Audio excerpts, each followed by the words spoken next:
स्वागत है। गिरिडीह लोकसभा सीट से जेएमएम प्रत्याशी मथुरा प्रसाद महतो के चुनाव प्रचार में पार्टी के दिग्गज नेताओं ने पूरी ताकत झोंक दी है। जेएमएम के स्टार प्रचारक कल्पना सोरेन, मंत्री मिथिलेश ठाकुर ने चुनावी सभा को संबोधित किया।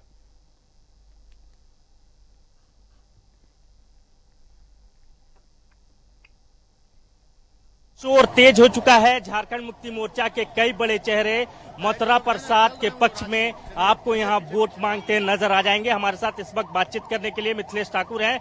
लगातार गिरिडीह में कैंप किए हुए हैं और मथुरा प्रसाद के लिए खूब पसीना बहा रहे हैं। क्या माहौल है गिरिडीह का? गिरिडीह क्या बोल रहा है मिथिलेश जी इस बार?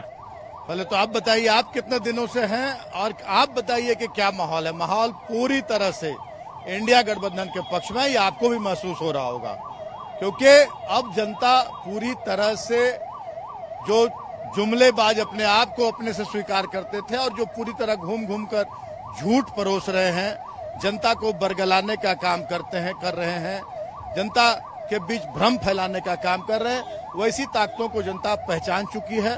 इनकी काट की हाड़ी 2 बार चढ़ गई, तीसरी बार जनता ने अबरी बार मन बना लिया है कि वैसी सरकार को तड़ी पार करना है जो हमें हमारे अधिकार से, अपने हक से वंचित रखती है, हमारे क्षेत्र के विकास को अवरुद्ध करती है और देश को हिंदू मुसलमान में बांटने का, जाति धर्म में बांटने का काम करती है और जो हमारे संविधान के साथ, लोकतंत्र के साथ खिलवाड़ करने की बात करती है, वैसी सरकार को उखाड़ फेंकना है।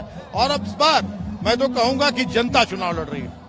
आपकी स्टार प्रचारक कल्पना जी भी लगातार यहाँ कैंप किए हुए हैं। गांडे बगल में है, वहाँ वो प्रत्याशी भी हैं और गिरिडीह में भी मेहनत कर रही हैं। वो निश्चित रूप से जो साजिश की गई थी, हमारे माननीय पूर्व मुख्यमंत्री को बेबुनियाद आरोप में जेल की सलाखों के पीछे डाल दिया गया। कोई भी उन्होंने ऐसा अपराध नहीं किया था कि उसकी सजा जेल होनी चाहिए और ये साजिश थी कि झारखंड की आवाज को कुंद करना है, झारखंड के विकास को अवरुद्ध करना है, झारखंड की जनता के हक अधिकार को खत्म करना है।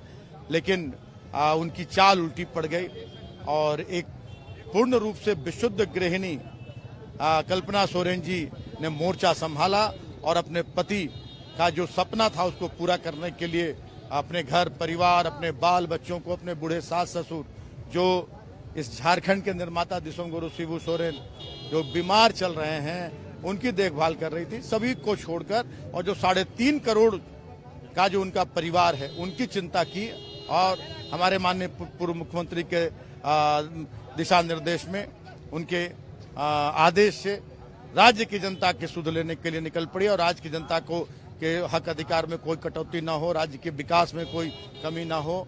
और जो अभी चुनाव, आसन्न चुनाव हैं लोकसभा के, और उसी के तहत माननीय मुख्यमंत्री को, पूर्व मुख्यमंत्री को जेल के तहत डाला गया, जेल के अंदर डाला गया, उस पर भी कोई असर न पड़े और राज्य की जनता और आगे बढ़ चढ़ कर आए और विपक्षियों की जमानत जब्त करा सके, इसी सोच के तहत काम कर रही है कल्पना जी और ये निश्चित रूप से देखने को मिलेगा। मंत्री जी, एक आखिरी सवाल, चौथे फेज के तहत झारखंड की जिन 4 सीटों पर चुनाव हुए हैं उससे महागठबंधन कितना उत्साहित है और 5वें, 6ठे, 7वें फेज में क्या ये मोमेंटम बरकरार रहने वाला है? देखिए, मैं बनावटी बातें नहीं करता हूं, मैं दावे के साथ कह सकता हूं कि 4 सीटों पर इंडिया गठबंधन भारी है और आप देखेंगे 4 तारीख को जो परिणाम आएंगे वो 4 सीट जो चौथे चरण में और झारखंड का पहला चरण था, वो 4 सीटों पर इंडिया गठबंधन के प्रत्याशी की जीत होगी।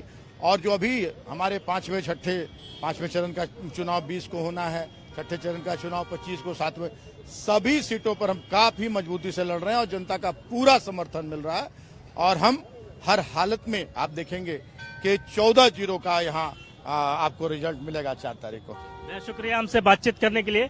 कैमरामैन देवाशीष के साथ राकेश कुमार, न्यूज़ 11 गिरिडीह।